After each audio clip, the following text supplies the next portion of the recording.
Okay, welcome to our Right to the City Alliance Learning Exchange with SquareOne Villages in Eugene, Oregon. We're excited today to have Andrew Heben today with us, who is one of the folks who helped get it started and has a very unique personal journey and lots of lessons to share. So I'm going to go ahead and pass it over to you, Andrew, to share whatever you're feeling. In particular, would love if you could start a little bit about your personal journey and journey through the work. And maybe if you wanted to share a little about your book as well. Sure. Yeah, I haven't actually talked about those topics as much recently, so that'll be a fun topic. And yeah, thanks for everyone for joining. I know it's a national group, but it feels like there's a heavy Indiana presence here. I'm originally from Dayton, Cincinnati area in Ohio, so Midwestern transplant, but have lived in Eugene, Oregon here for about a dozen years now. Um, Sorry, I'm just trying to adjust my screen here. And Alvin, do you want me to just kind of yeah, I think maybe I'll just talk. I don't know, do folks usually show slides or do you want me to just kind of talk through? If you've got slides, you're welcome to share them, and we can make you co-host if you'd like. Um, But however you want to do it. yeah, I think looking at pictures of our work might be more helpful than looking at me as I talk. Okay, no problem. Sarah, you mind making But Andrew a co-host?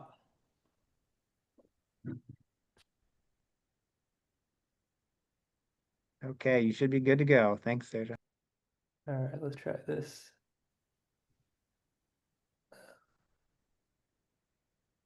Mhm.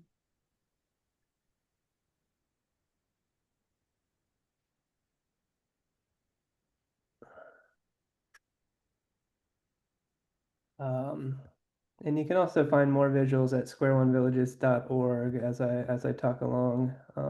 But let's see. Do you see my slides now? Yeah, I see the green box. Yep, we see you. No. Um, I guess I just won't go into presentation mode. But yeah, the story started really with Opportunity Village. Back in 2013. So yeah, just a little bit of background on me. Andrew, the Yeah, I went slides to the University of disappeared. Cincinnati. What's that? Just the slides went away for me. Oh,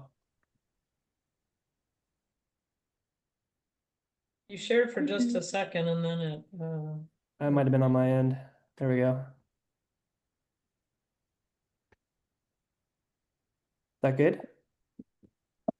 Yeah, we can see him again. Okay. Um, so yeah, I went to the University of Cincinnati, have a background in urban planning, um, and I did my senior thesis on self-organized tent encampment. So I visited a number of tent cities throughout the US. This was around like 2009 to 2011, during the recession, where there was a lot of kind of signs of the times types places due to all foreclosures. Um, and tent cities popping up as a result of that.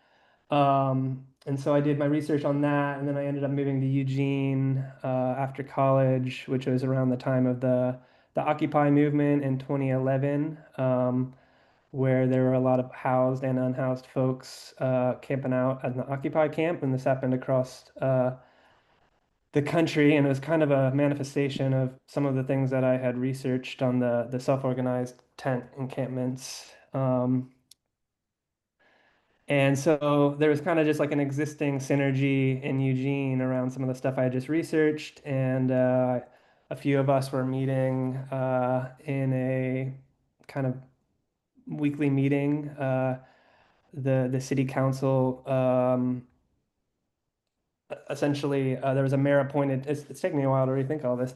There was a mayor appointed task force back in 2011, 2012 to define a safe and secure place to be for the unhoused. Because when they closed down the Occupy camp, they estimated there was about 200 people displaced, and so a group of us just started meeting in a living room to kind of talk about what that place to be should look like and how it should be managed and such. And so that's a picture of what you have in front of you here today was the early days of Opportunity Village in 2013. And so when we actually formed as a nonprofit, we were Opportunity Village Eugene. The name of our first project, that was kind of like the extent of our ambition at the time. And it was really to kind of create an alternative shelter model, kind of an interim solution between life on the street or the woods and more traditional housing options. It's a detached tiny home community with shared common facilities, and it's democratically organized. They have a village council and they share responsibilities for operating and managing the shelter. And so it was really designed to be at the time, this was a pretty radical idea in Eugene. There was just a mission shelter in town where congregating living couples had to be separated into men and women quarters, and it's very vertically organized. And this idea has since become fairly normalized in our community. There's a number of other nonprofits that have popped up, such as like community supported shelters or SquareOne Village, that are doing similar work in this space. And so this project, I think it was a 1 year pilot project. It still exists today. It was sort of our founding project, and so we continue to operate it over a decade later.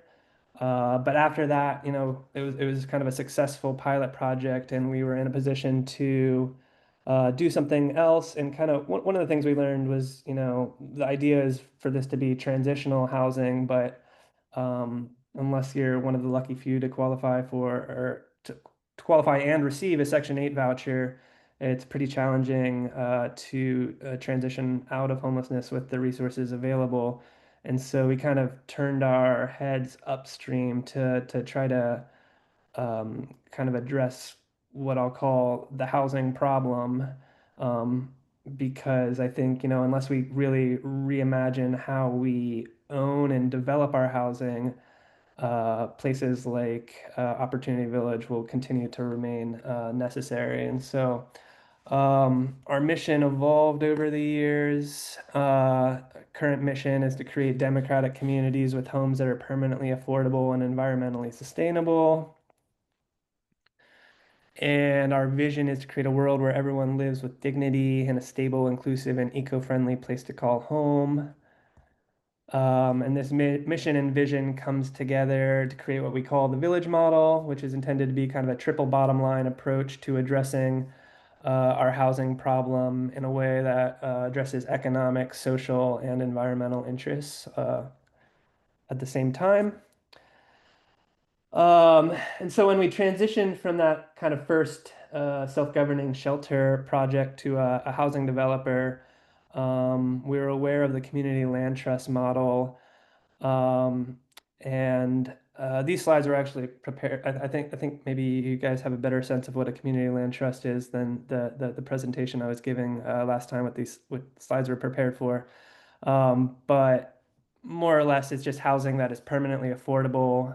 There's a restricted resale, so SquareOne's bylaws restrict the resale of land um, land that's held for use of affordable housing, and then also just the composition of our board. At least a third of our board is made up of folks that live on our land. And so when we made that transition to shelter to housing, this was just like an intentional choice to kind of do so in a way that we were creating permanent affordability in our efforts. Most community land trusts, as you may be familiar with, are designed to provide single-family home ownership opportunities. So it's an excellent model for removing the land from the single-family home and allowing that to be accessible to, maybe households, typically like 60 to 80, closer to 80% AMI, able to afford access to single-family home ownership. But we made an intentional choice to do something a little different. We operate as a community land trust, but instead of developing single-family homes, we develop permanently affordable housing cooperatives. And that was sort of a direct outgrowth of, what we were doing at Opportunity Village, was very much rooted in democratic governance and resident leadership in the operation and the management of the shelter. And so when we transitioned to actual, that was very operated outside of the existing real estate law and such. It was kind of a um, they're temporary shelter, they're temporary tiny homes on pier blocks. They didn't follow the typical land use and building codes. They're kind of seen as temporary structures and such. And so when we moved into like developing real housing, the cooperative ownership structure was just kind of a natural transition of like an existing ownership structure within existing real estate law that kind of aligned with our values. I also lived in a housing co-op at the time, and there's another housing co-op that's existed in Eugene, the East Blair Housing Co-op since the 1980s, that we were well familiar with, that we kind of worked with in terms of thinking about how to do this on our first project. So that's a little bit about what informed that choice. Um, but essentially, it operates different than your typical community land trust. Rather than having a ground lease relationship with each individual homeowner, we develop a large lot with several units on a single parcel, and those residents form a cooperative corporation. Each membership purchases a share in the cooperative. So rather than owning their own individual home, they own a share in the cooperative, and the cooperative owns all of the real estate. And so SquareOne, acting as the community land trust, uh, has a direct relationship with the cooperative corporation. And then the cooperative corporation has a proprietary lease with each of the co-op members. Each member purchases a share and then pays a monthly carrying charge to cover all of the operating costs to run the cooperative. And then SquareOne provides ongoing technical assistance to the cooperative's board to help them to assist, kind of advise on financial issues and governance and maintaining the long-term interest of the property. And I'm sure you'll have questions about that because it's kind of a complicated structure, and so we can go into that plenty more detail later on, and I can answer your specific questions. But this slide just gives kind of a look at SquareOne Villages today. So our community land trust has developed 5 sites. We opened Opportunity Village in 2013, um, and then yeah, so I guess I am including that in there. So five sites with 7.4 acres and 152 households. That includes the one tiny home shelter, which is Opportunity Village with 40 tiny homes, and then 4 housing cooperatives with 112 units. Um, so this was our first housing cooperative back in, I guess we started it in 2016 and then opened it in the beginning of 2018. It was 22 tiny homes on a lot, so very similar to like that Opportunity Village, tiny home village concept, which was kind of like a core focus of ours in the early days, was the tiny home aspect and just the idea that it was a built form that the average person could get involved in. And Emerald Village was a very kind of exemplary relation or example of that. In that of the 22 tiny homes, 14 of them were essentially donated to us by different design build teams. So a number of architects and contractors in our local community got together and we're going to do like a design challenge, but rather than selecting one, each team kind of we put in the site infrastructure and the foundations, and then each team kind of designed and built their own tiny home from the ground up. And so it's a pretty eclectic development of a number of differently designed tiny homes. And then it was also structured as a housing cooperative. It's 22 units and it serves folks under 50% area median income. And then we built another very similar project in Cottage Grove, Oregon, which is about 30 minutes away from Eugene. It's a smaller rural community. So the concept of replicating that tiny home village cooperative model in a rural community with fewer resources, where we could rely on less architects and contractors, and we essentially got our own contractor's license and worked with volunteers and some paid carpenters to build this one ourselves as a general contractor. And then we also did the C Street Co-op, which was kind of I guess, yeah, in Oregon, they have HB 2001, which it kind of outlawed single family zoning and allows you to put at least 4 homes on essentially any single family lot. This was actually a precursor to that. It hadn't yet been approved, but it was kind of a forward-looking project that I think provided a pilot project or a case study of that concept where we had a typical single family lot and we built a single family house here on the right and an ADU behind it on the left. But it's actually the single family house is divided into 4 one-bedroom suites. So you have two on the upstairs and and 2 on the ground floor, and there's kind of a foyer in here with a staircase that accesses those private units, and then on the back there's one unit on the top and 1 unit on the bottom, and the whole thing is owned by the C Street Co-op. So it's a 6-member co-op. This was also our first limited equity co-op. So the previous 2 were leasehold co-ops, meaning they don't actually own the co-op leases both the land and the buildings from SquareOne Villages, and that was like one because we were just figuring out what we were doing, and it was kind of an iterative, evolutionary learning process of how to do a cooperative, and then also has to do with like funding sources and constraints around ownership and things like that. And we can talk through that more as well. But this was kind of our first limited equity cooperative. It was a super cost-effective model. We built this in 2021 for $600,000, which essentially came out to $100,000 per one-bedroom suite. Each resident purchased a $10,000 share in the cooperative, so that was 10% of that cost.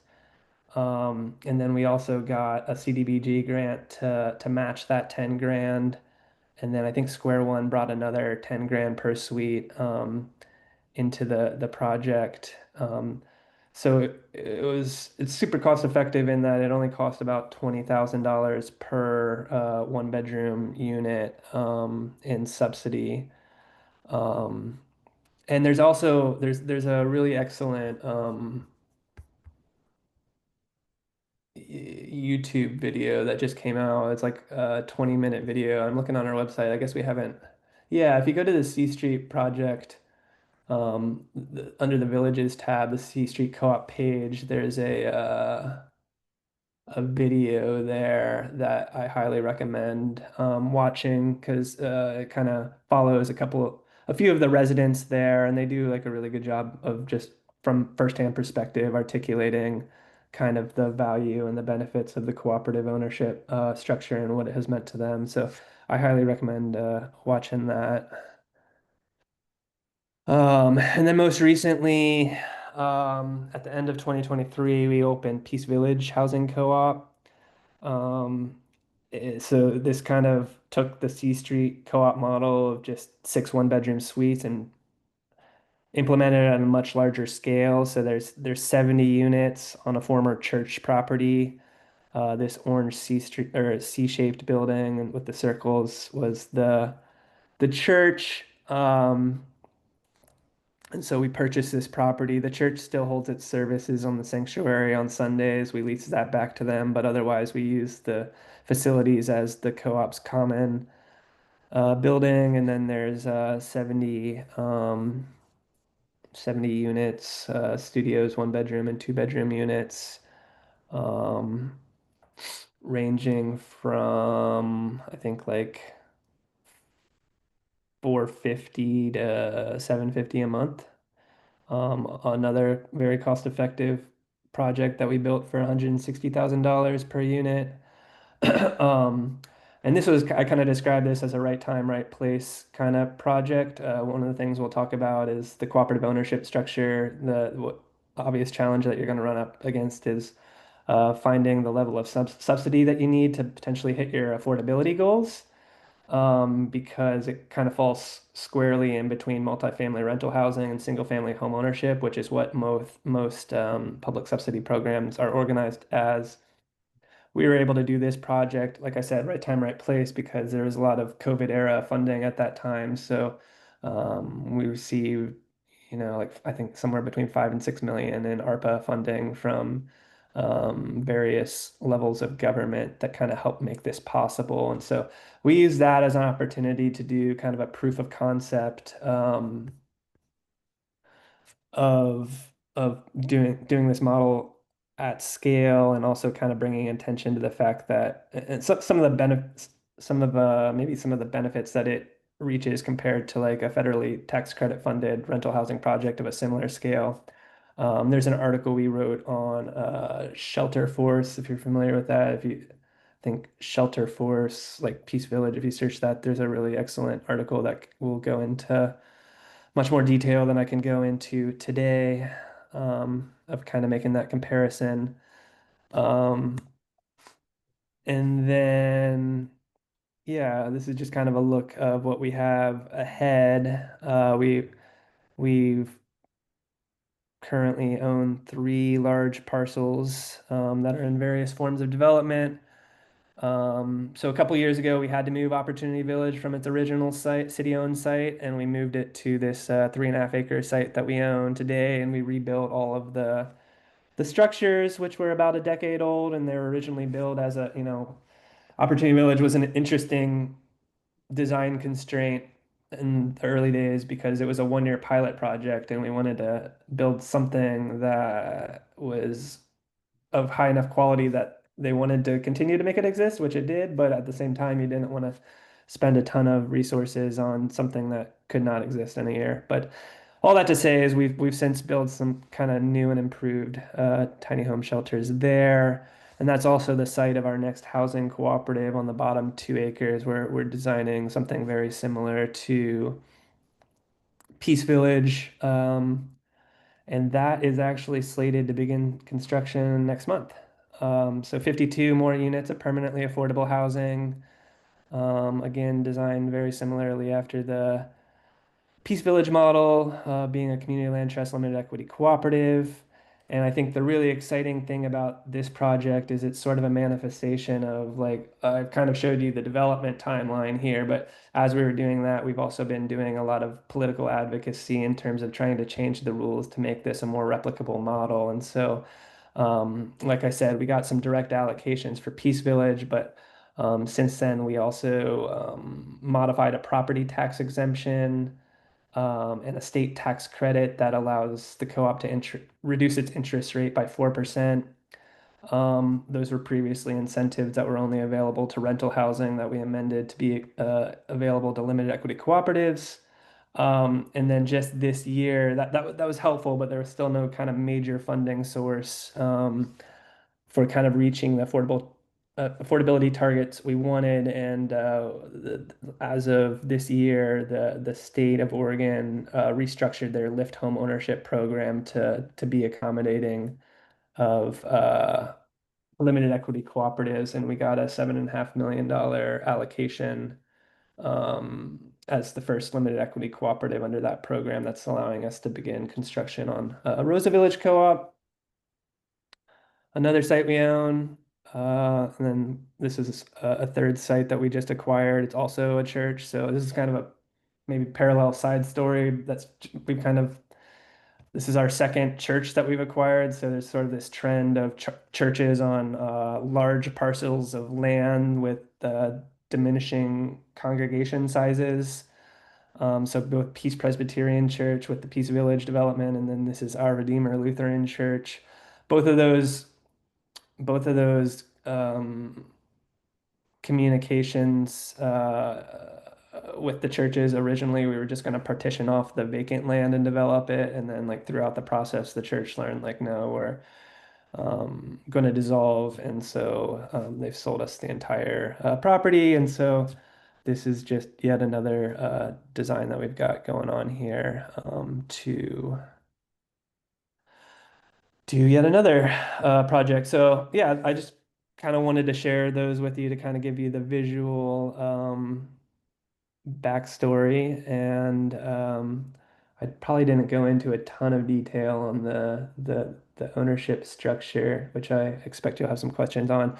But more or less, we've really found this community land trust limited equity cooperative model to be the most powerful model we've come across to truly like democratize and decommodify housing, which is what I think really needs to happen if we're, a lot of people kind of look at this simply as a supply and demand problem that we just need to build more housing. But again, I'm a firm believer that unless we change the way that we own and develop housing, that's not going to really make a big or meaningful dent in the problem. And so I also think, the single family CLT model is a powerful model for doing that, but it kind of, I think we kind of look at this cooperative model as like a continuum of affordable home ownership, right? And so it kind of picks up on households that may not be able to qualify for an individual mortgage,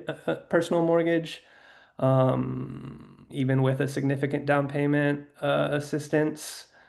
And so by creating this kind of cooperative model where people are kind of pooling their resources and have a blanket mortgage through the cooperative, it creates a pathway to resident ownership that for households that would otherwise be restricted to rental housing. I talk a lot about home ownership kind of having like three main pillars of equity, stability, and control. And single family home ownership really focuses on that equity portion, but that's also a big reason why we're in the housing affordability crisis that we're in. Is viewing the home as a primarily as an investment equal vehicle. It can't both do that and be affordable at the same time. And so what the cooperative model does really well is emphasize those other pillars of providing stability through security of tenure and control through democratic process. Um, and yeah, I'll leave it there. Awesome. Thank you, Andrew. So I'll just ask this one or two questions and we'll open it up for everybody. So first, how did you end up in Eugene from Mm, being in the Midwest? And yeah. then second, can you speak a little bit about what you're most proud of about your work, how it's Oh, changed you? yeah. How I ended up in Eugene. Yeah, I did my degree in Cincinnati. And yeah, like I said, that was called that was called, it started as a thesis. It evolved into a book, Tent City Urbanism, in which I visited a number of tent encampments that were democratically organized, both unsanctioned illegal camps, and then also a few sanctioned camps where like the city had recognized the problem and actually provided these camps legal access to land, and oftentimes they then evolved into um, the tiny homes that I showed at Opportunity Village. And really, that was pretty much happening in Seattle and Portland at the time. Seattle's Tent City 3 and Tent City 4 and Nicholsville and Sharewheel, they had kind of this whole thing going on. And then Portland's Dignity Village, which was sort of kind of the main inspiration for our Opportunity Village. I think it opened back in like 2001, so it sounds like a long time now. And like I said, I've been kind of had my head in housing developer world for the recent past, and so I haven't spent as much time thinking about that stuff. Yeah, it's interesting how much time has passed. But anyways, that's a long answer to say yeah, Dignity Village was like a big inspiration for me as sort of like the shining example of like common sense solution to the problem I was researching of like unsanctioned tent encampments that were kind of being moved around the city where they would get, eviction notice and they'd move to a different site and then they'd reorganize and then they kind of like the whack-a-mole game and kind of looked at some cities that just continue to move these around and then Dignity Village was sort of a shining example of where like the city of Portland um, gave them access to legal land that they've existed on for over 2 decades now, and were able to transition out of tents to tiny homes. And Mark Lakeman was an architect on that project and was kind of inspiration to me and one of the people I interviewed in my thesis work. And so when I finished my schoolwork, I just kind of moved out to Portland and I lived in Mark's backyard for a few weeks and um, I ended up getting an urban planning job down in Eugene. It kind of was a way to stabilize myself out here, unrelated to any of this work. But like within months of starting that job down in Eugene, I lived at the Walnut Street Co-op and we used to have common meals and this woman, Jane Stacy, came over for dinner and she had seen the blog that I had started on this tent city urbanism, like back in the Midwest, and realized like that, um, I was at dinner there and they were kind of doing the Occupy, heavily involved in the Occupy camp. And so it kind of grew out of that. And so it started as sort of something I was doing on the side while I had my day job. And then that was what 2013, and then by 2000 January 2015 is when I started as a staff member at SquareOne Villages. And what am I most proud of? Yeah, I don't know. I guess I've got my head down in the work a lot, so I'm trying to get better at like taking a breath and stepping back and like looking at what we've accomplished. But mostly just like I'd say like after visiting one of our developments, like years after it opened and seeing it take on a life of its own, I'm heavily involved like um, on the planning and the design and construction side of things. And then we have other staff that kind of handles more of the day-to-day oversight once it exists. And so I spend a lot of time like making this housing exist. But then seeing it come alive and people like personalizing their front porches and things like that. And so and just like the Peace Village video that you shared and the invite to this and like the C Street video that I recommend you taking a look at, like just seeing these places come alive, I guess, is probably the most rewarding piece of the work, which you don't always see in like housing projects. Oftentimes housing is designed to like continue to look the way it did on day one and to not change, right? Awesome, great stuff. One last question, I'll open it up to everybody. Can you share a hard lesson that you've learned, one or multiple ones along the way? I'd say like the hardest, one of the areas that we've kind of worked to improve the most on is like the cooperative ownership model is uncommon, right? And so improving our kind of upfront education and training to our residents has kind of been something that we've kind of worked to continually improve on. And helping folks understand the relationship between SquareOne and the co-op is a complicated thing that we've tried to work on making easier to understand. A lot of people are accustomed to rental housing and looking for someone to blame and having to kind of reorient people back into like problem solving and things like that. And so, yeah, I think our greatest challenge is just like kind of providing that education up front so that people know how to participate within the cooperative governance system and understand the relationship with SquareOne. And I'd say we've really gotten progressively better with that with each one. With like with Emerald Village, we had no idea what we were doing. It was kind of we're very much like a learn by doing type of organization, and it's been fortunate to be involved in an organization like that because so often our society is structured where you can't kind of operate that way, and you have to have everything figured out before you do it, and that's why a lot of interesting things doesn't happen. But anyways, that's all to say, we've learned a lot by doing.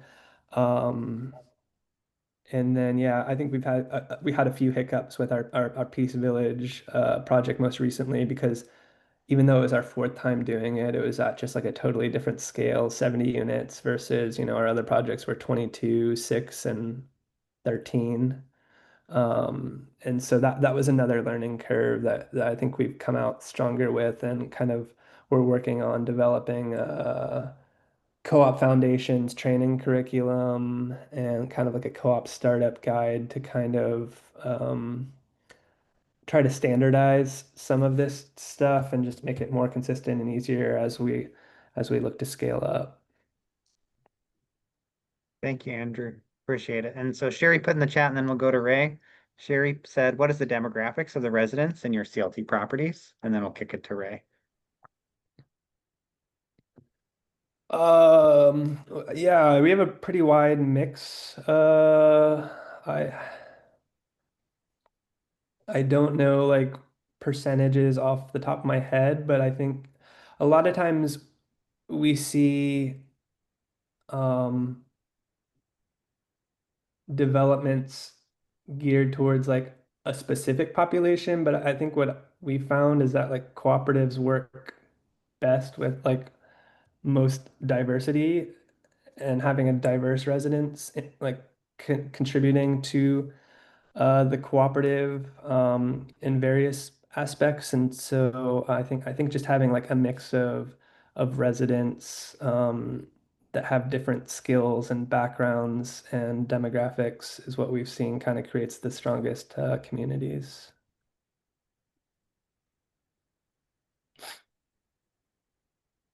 Thanks, Ray. Did you want to ask your question? Yeah, I was trying to understand on that first slide, and maybe you don't need to actually show a slide, but really understanding that ownership model. So it sounds like the community land trust owns the land for all of these different cooperatives, is that right? That's correct, yeah. And then each of the cooperatives, because it was like 3 tiers, right? There's a community land trust that owns the land. And then most of my familiar with land trusts is where like the person rent owns the home, but Mm-hmm. is okay. So the limited equity co-op then owns the properties themselves. Can you go over a little bit more of Yeah, that yeah, yeah, yeah, ownership model yeah. again? No, for sure. Yeah, the typical CLT is like a CLT gets a big piece of land, and then they typically go through a subdivision process where like they divide it up into individual lots and homes, and they have a ground lease with each individual household, right? Yeah. With a cooperative, we purchase a large pieces of land and build several units on said piece of land without subdividing it. And that could be like an apartment building, it could be any type of physical form. We've kind of fallen into kind of a mid-density townhome stack flat type structure. But yeah, essentially the cooperative owns the physical improvements on the property. So they at Peace Village, for as the most recent example, they own what it's like 8 buildings and 70 units Mhm. of housing. And so And the co-op is a nonprofit, or the co-op is a the LLC? CLT SquareOne Villages is a nonprofit. The cooperative is a cooperative corporation. Okay. And Which so that's would just be that's like in just states that don't have a cooperative corporation.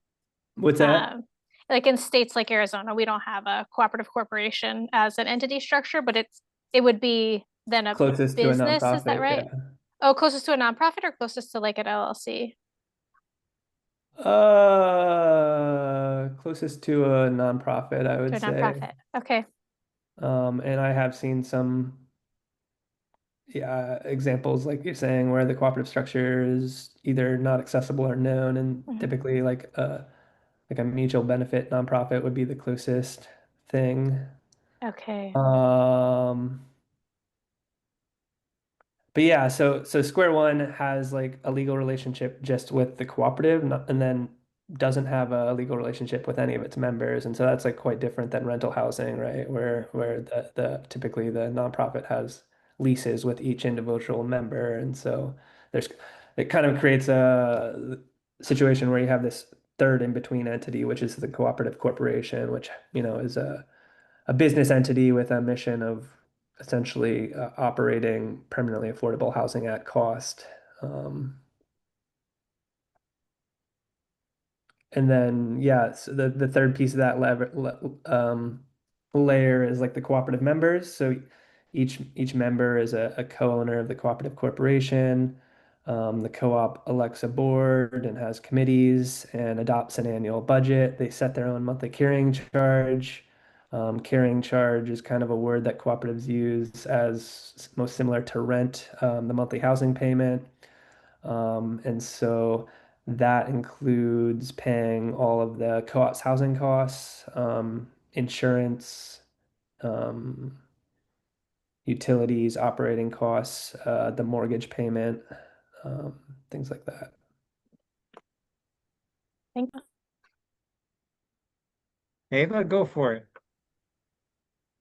Pues yo solo quiero preguntar, entonces, los inquilinos viven bajo vivienda asequible por siempre, es lo que entendí, ¿verdad? La persona que vive en esas viviendas de la cooperativa. Is there a translation? Oh, sorry, Andrew, are you in the English language version? I heard that in the beginning, but I wasn't. Yeah, how do I don't see any options, I guess. So look at the bottom for a globe. Do you see a globe that says something like interpretation? Within the Zoom functions, Yeah, the zoom bar at the bottom. There may be a globe or in more, dot, dot, dot. interpretation, okay, it's under more, yeah. And yeah, and press English, and that'll put you in the English room. I see. Sorry. Yes, I was in the general room, it looks like. Okay, no worries. Ava, do you mind repeating your question one more time? S- Para lo que yo entendí es que pues es una vivienda asequible por siempre bajo cooperativas. Las personas que viven ahí o rentan, es, bueno, viven bajo una vivienda asequible por siempre, pero ¿solo lo maneja la cooperativa? ¿Solo es manejado por medio de la cooperativa?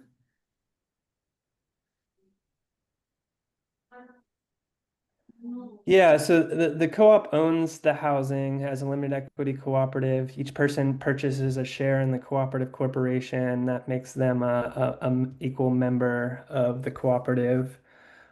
And essentially, I mean, think about, just a lot of times it's easiest to just think about it as an apartment building. And the only difference being, rather than being owned by an outside landlord, it's owned by a cooperative that's composed of all the residents that live there. And they elect a board to make decisions that essentially fill the functions of a third party property manager or landlord. And larger co-ops, they'll hire a property manager. So a Peace Village, some of our smaller village co-ops, it's like self-managed. But at Peace Village, they hire an outside property manager. So yes, they own and manage the property. The community land trust retaining ownership of the underlying land is what makes it permanently affordable. So without that component, the co-ops could vote to convert from a limited equity cooperative to a market rate cooperative. And so this actually happened in New York City in the 60s and 70s, where tens of thousands of limited equity cooperative units were developed with public financing. And then like in the 90s or so, when those affordability restrictions expired and the real estate market in New York City was very hot, the co-op essentially voted to amend its bylaws to convert from a limited equity co-op to a market rate co-op, where in that situation, a co-op member can sell its share in the co-op for whatever the market will bear. In a limited equity cooperative, it's written in the bylaws, there's resale restrictions on that, on the resale of that membership share in the co-op. So in SquareOne's co-ops, the resale share of that value is limited to the price you paid up front, plus 3% simple interest, plus any approved improvements to the interior of the unit. And so that's designed to balance a modest amount of equity with retaining an interest of retaining permanent affordability. And you can write that resale formula to lean more towards equity or more towards long-term affordability. We tend to lean more towards long-term affordability. And I think that's another one of the values of the cooperative models is like there's the way that we're doing it, but it's a super flexible real estate ownership structure in which you can write the bylaws however you want to achieve the goals in terms of you can emphasize more equity building for the members of the co-op, or you can emphasize more permanent affordability.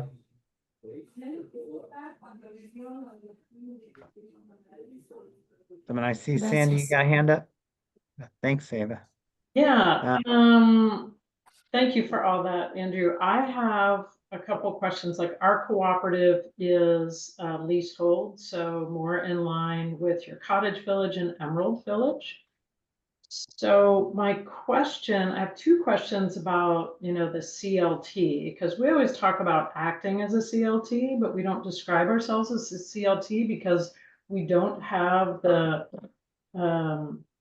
tripartite governance.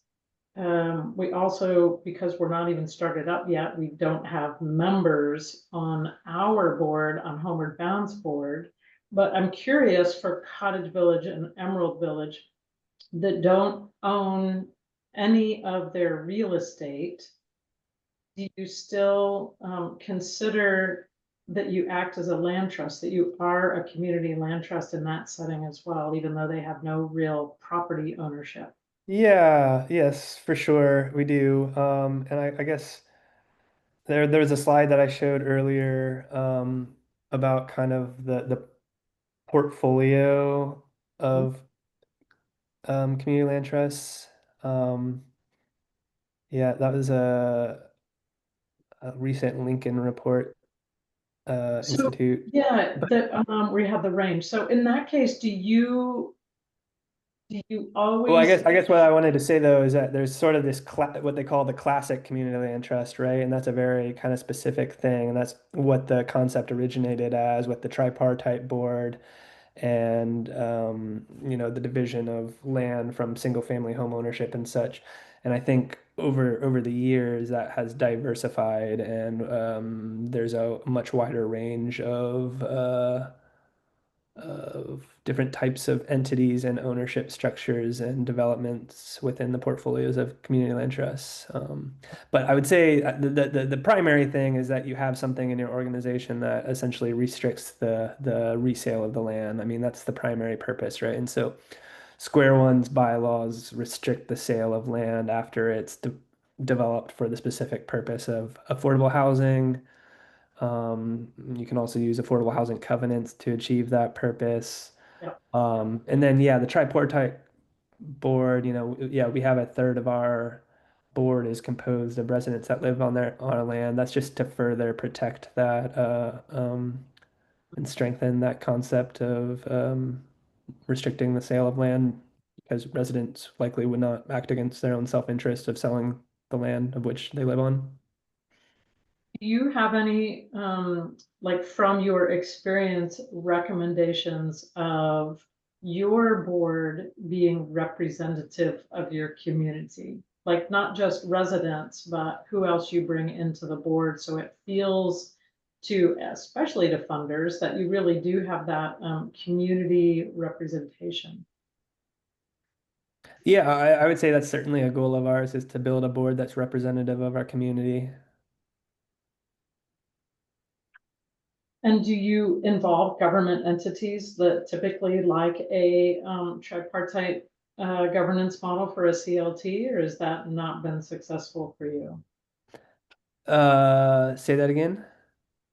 So my understanding of like a tripartite board Yeah. for CLT is, you know, the nonprofit, the community members, which often include some government representation to more or less solidify Yeah. partnership. We don't formally differentiate between what you're calling, I think, the community representatives and the public interest representatives. We just have 2/3, and yeah, I mean that includes people that might just be like general concerned citizens that represent the community, but then also include people that come from specific of assistance in helping us achieve our mission. Excellent. But we've never had any sort of formal affiliation with a government entity or anything. Okay, super We helpful. do have the former mayor is on our board of directors, but that's just kind of Happens happened. then. Okay, and then my last question is, what is your affordability at Peace Village? What does it cost to live there? No, I mean, are you targeting a certain area median income, percent of area median income? Yeah, so it's restricted to under 60% area median income or under, but it's affordable to folks at like 30 to 40% area median income. Oh, And that's so awesome. this is Yeah. one of my pet peeves, or whatever you want to call it, is like most affordable housing is developed with low-income federal tax credits. Yep. And so they have a similar 60% AMI restriction, but almost every project that I've seen then sets the rent at what is affordable to somebody at 60% AMI, where affordable is defined as like 30% of one's gross income. And so, and that's like the primary way that we develop affordable housing in America. And so it's not, it's actually only affordable to a household literally at 60% AMI. And anyone under that then has to go and get a housing voucher in order for it to be affordable. And so it's kind of like double dipping, where they're using a grotesque amount of public subsidy in order to make this housing exist. And then it's so expensive that they then have to get a voucher in order to afford it. And so it's just like a gross misuse of public subsidy. Anyways, all that to say is we like to kind of build in a range between our income limit and what our affordability goal is. Does that make sense? Yep, absolutely. Great, thank you.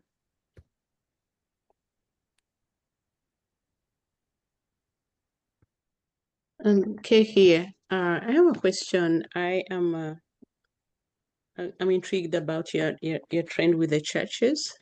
Yeah. We're trying to work with a church here in Memphis to sell us one of their properties that's directly across our building. I was just curious, these churches, do they come to you? Are they passionate about your mission for affordable housing, or you just, reach out to them like any other? Because the church we are trying to reach out to is somebody whom we've realized a lot of people in the neighborhood really, really passionate about our mission and trying to increase affordable housing in the neighborhood. But the owner of the church, which has been really not utilized for a long time, it's just a vacant building, but he continues to say this is prime land, so it's a prime property, so I must sell it to the highest bidder. Yeah. And doesn't understand when we inform him about, like, the purchase price really informs what the affordability is going to be, and the subsidy on later when we put up these affordable housing units. The folks that you work with, do they understand that concept? Are they willing to work with you? Yeah, I would say from what I found is each denomination is different in how they handle like real estate and how, I guess, who the decision-making authority is on that and how much the actual congregation can do.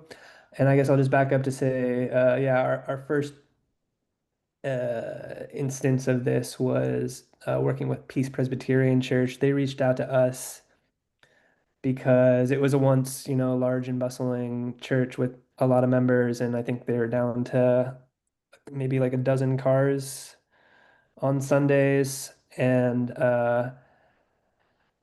were on 3.5 acres of property, and the 2 acres between the street and the church was just vacant. So they originally reached out to us to kind of sell that front half to us and then to use that money to keep the church going from that sale.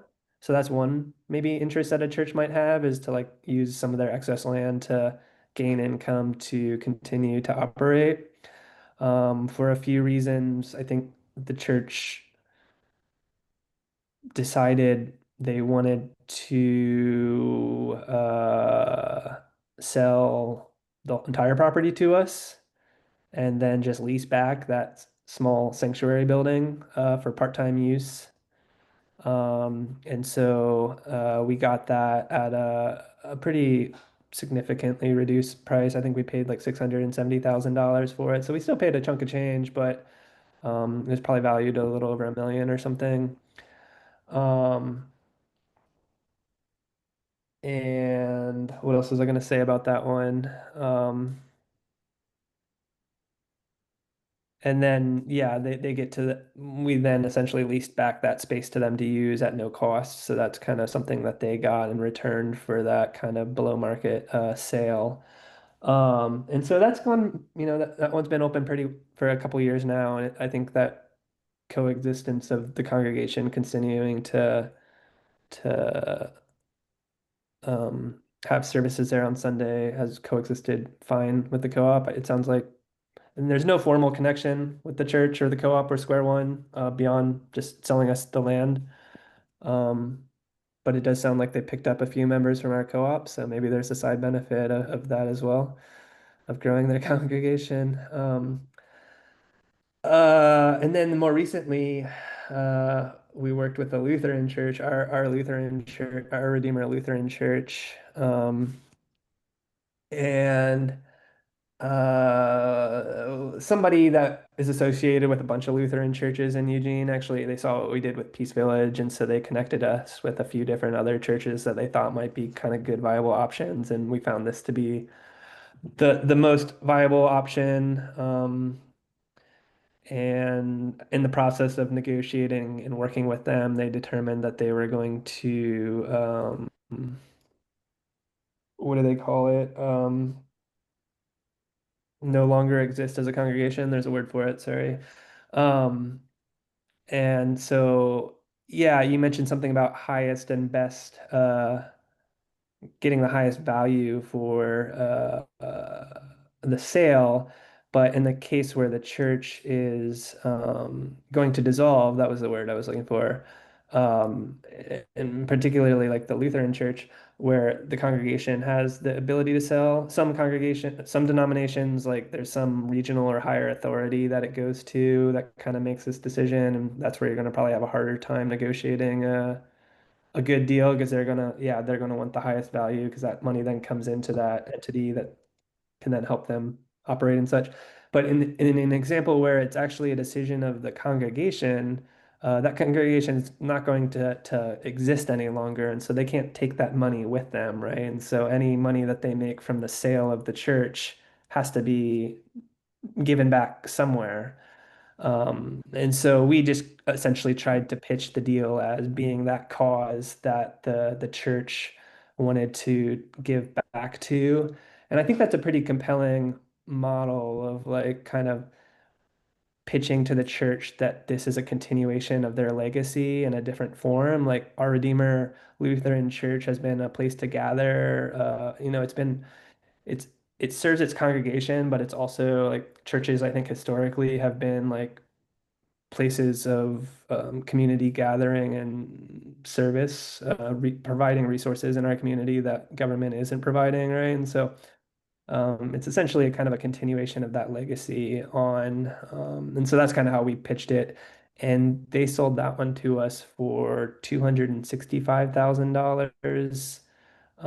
And of that, $100,000 was put into a reserve fund for the long-term maintenance of the church building. And that was just the price that we were originally going to purchase a little piece of vacant land for. They essentially sold us the entire 2.5 acre property for that price, and that was like, yeah, that's an example of getting I think that property was worth well over $1 million. So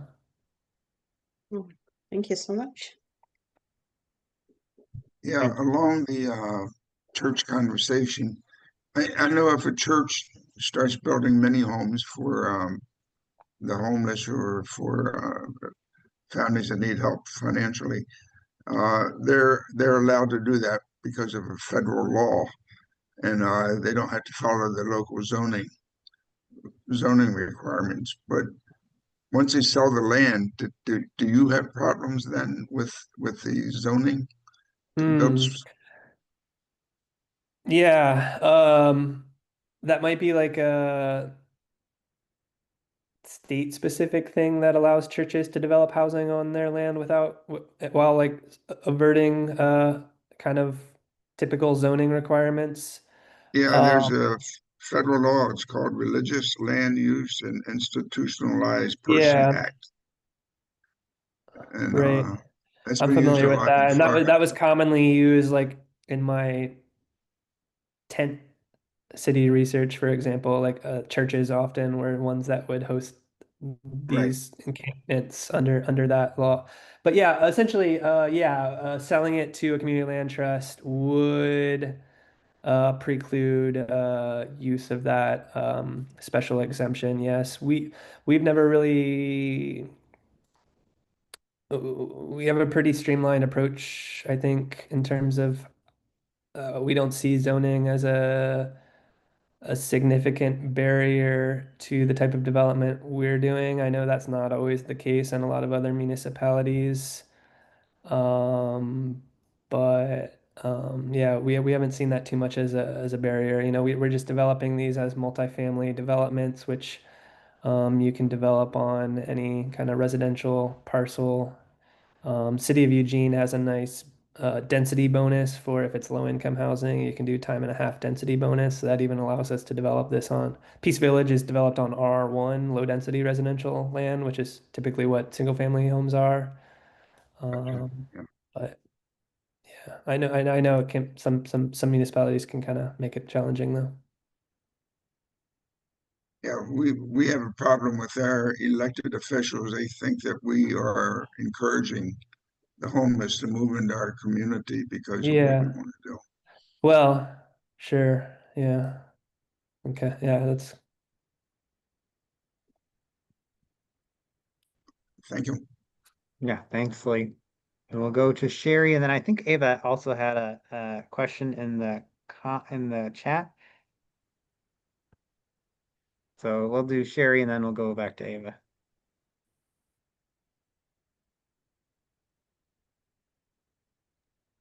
Go ahead, Sherry. I think you might be muted. That might help. Yeah. Thank you for this wonderful presentation on, just the area that I wasn't familiar with, although I've seen bits and pieces because I used to live in the San Francisco Bay Area, the tent cities, the small housing, the supportive housing model, and so forth. And just seeing, what you've been able to do since what, 20, when you started, it's just amazing.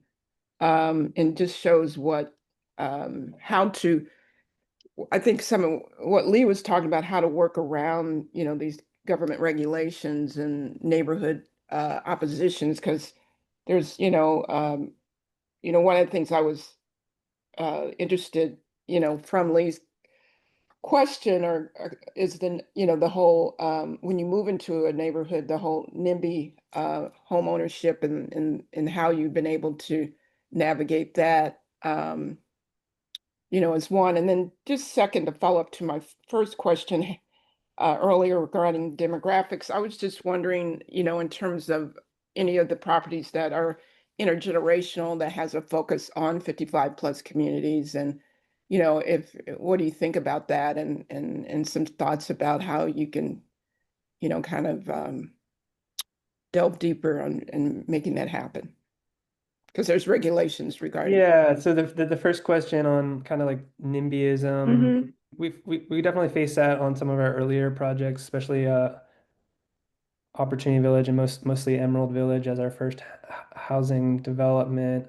And I mean, the way we really tried to engage that was just like engaging the neighborhood early in the process, like prior to when the formal city process got kind of mailed to them. And kind of just extend out that timeline of you're gonna get the stereotypical like reaction of fear, right? And so the earlier you get that out in the process, we found the better. And kind of by the time you actually get to the land use process, maybe you've worked through some of those relationships. But I would say more so than that, is what I've tried to do is just operate within existing land use code. And if we're developing a property that's zoned to be developed the way that we're developing it, then it's more of a technical review than say like a planned unit development or a conditional use permit that requires a much more extensive public process. So I think there's decisions you can make in, the type of land you buy and how you choose to develop it that limits the ability that neighbors have to kind of extend your timeline. Um, and there's like on the same street that Peace Village got built on, there's a co-housing project that took like over 10 years to develop. It wasn't even an affordable housing project. It was just like a typical market rate co-housing project, but people on that street did not want the added cars on their street, and they fought it tooth and nail. And because it was a planned unit development that has an extensive public review process, they were really able to kind of make that take a very long time. Whereas there wasn't really the only way that somebody could oppose one of our projects is based on like a technicality of us not meeting like a specific code, in which case we might have to like redesign the project a bit to meet that code. Um, and then to your second point, yeah, and I'm also like a big follower and researcher of like co-housing. Chuck Durrett and Katie McCamick are two people that I've kind of have a relationship with, that I've gone to as mentors in terms of kind of thinking about some of this stuff that we're doing. And I know, yeah, like Chuck has a book specifically on senior co-housing, right? Yeah, right. So yeah, there's within the co-housing world, there's kind of these two main forms of intergenerational and senior co-housing. Um, and it sounds like they have, I buy the argument that there's value to both. I think there's people in their older years of life that may want to live around families and kids, and maybe other folks that don't. And so it's nice to have both options for different types of people.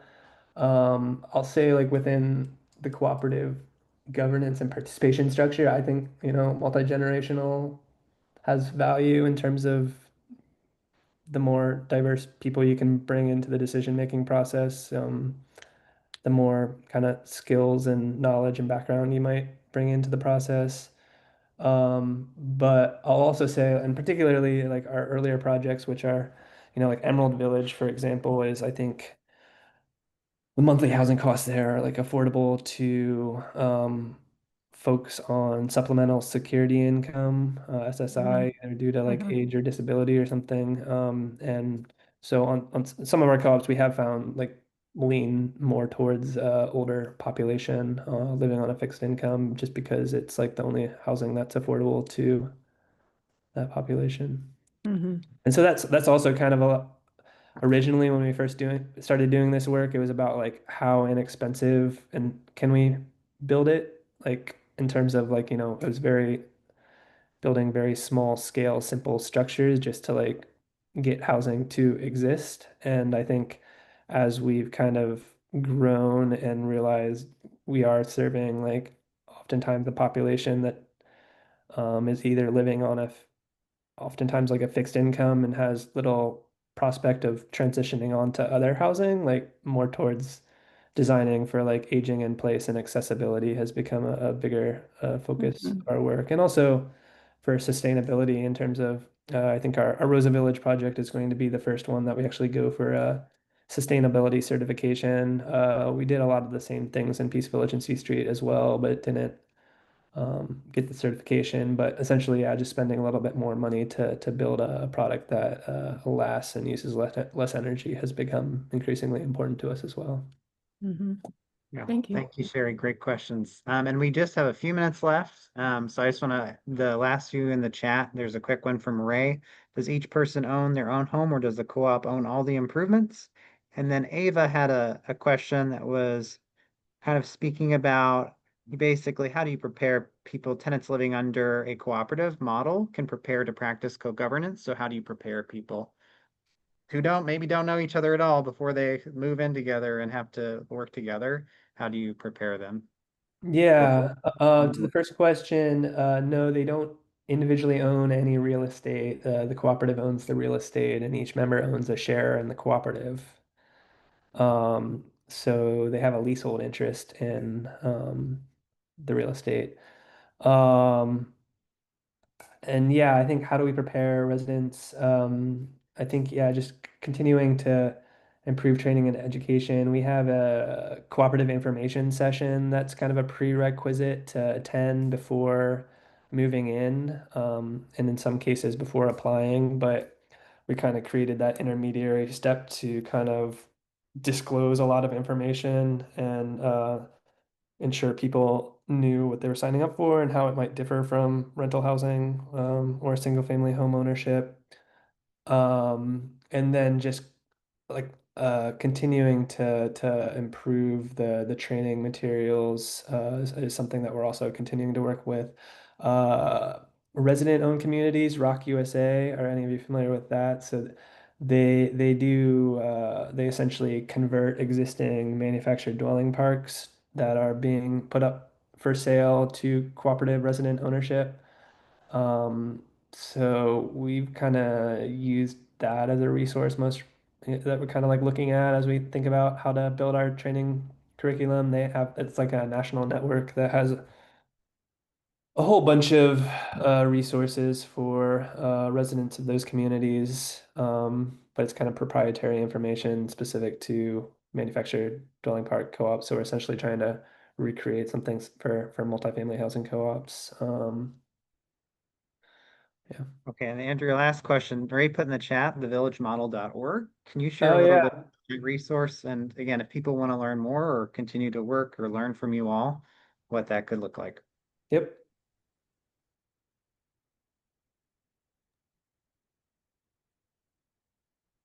you mind sharing just a little bit about that? Oh, What sorry. is Was that a question? I'm sorry. yeah, question for you? So if people want to learn more about Is this this the model, best place to go to understand the legal structure? I see. I'm sorry. Yeah, I would say, yeah, there's a section under there of ownership structure. Um, and then if you click on the link under ownership structure, CLT LEC library, this is just kind of a place that we've compiled some PDFs of some of the existing research on this topic that we did to kind of inform the structure. I would say the paper by Megan Elaine's CLT LEC introduction was kind of a foundational document for me in kind of formalizing some of these ideas and articulating what the kind of the merit of combining the limited equity cooperative and the community land trust. And what else do I have that could help with that? Yeah, I guess that would be the best resource at the moment. We're hoping to, we kind of created this toolbox version of our website in the earlier days that when it's kind of more geared towards like starting a tiny home village. And we're hoping to revamp that in the coming years to kind of also be a place for like, yeah, sharing more of this resources around our ownership structure and developing cooperative housing. But we haven't quite gotten there. We've had our developer hat on recently. Thank you, Andrew. And can we all come off mute and just give Andrew a big thank you for answering all these thousands, hundreds of questions we have for him and for the work you do. Thank you. Yeah, thanks for attending and good luck with all the endeavors that you're on in your own respective communities. Yeah, and of course, Andrew, you're welcome to come back. We do this once a month on the first Monday of every month, 3 p.m. Eastern time. I think it's the same Zoom link, Zoom channel. I also put in the link to our next event, which is going to be November 3rd, and it's for everybody, 3 p.m. Eastern Standard Time. We have our friend Dre, who is a leader with Justice for the People that helped we're talking about mobile home parks, the Monte Vista Mobile Home Park in Denver, Colorado, to be able to purchase their own home park. Again, with distance from Right to the City's loan fund and other funders. So she's going to talk about their process of converting kind of the residents there into ownership, whether they're going with a cooperative, CLT, et cetera, and what that process has been like. A nice related topic to transition to after this one. Yeah. Awesome. Well, thank you everyone for joining us, and we will Thank hope you. to see you. Take care. Thank you. Bye, All right, everyone. thanks, everybody. Appreciate you. Thanks, Alvin.